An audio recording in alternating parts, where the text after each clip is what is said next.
Topic 9, Lesson 6, Finding Common Denominators. Let's start with the vocabulary.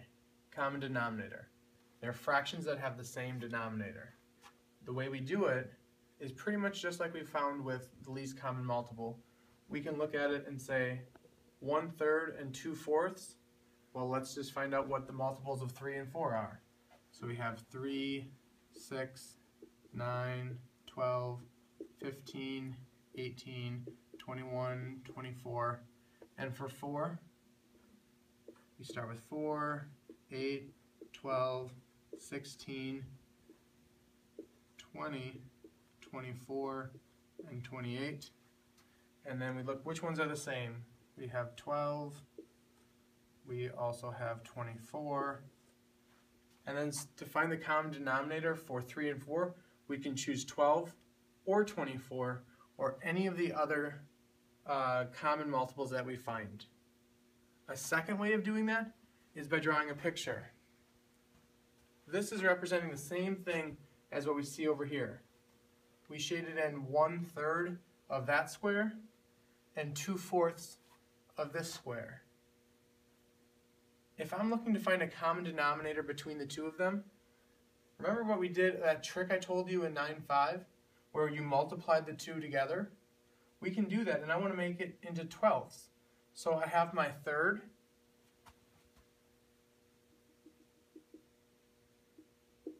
and I break this into 4ths. Now how many 12ths do I have? 1, 2, 3, 4. So this is the same thing as saying 4/12. And I take this one and I break it into thirds. How many thirds do I have? How many 12ths? 1, 2, 3, 4, 5, 6. So this is the same thing as 6/12. These are two different ways, but both are extremely effective ways to find a common denominator. Let's look at the guided practice.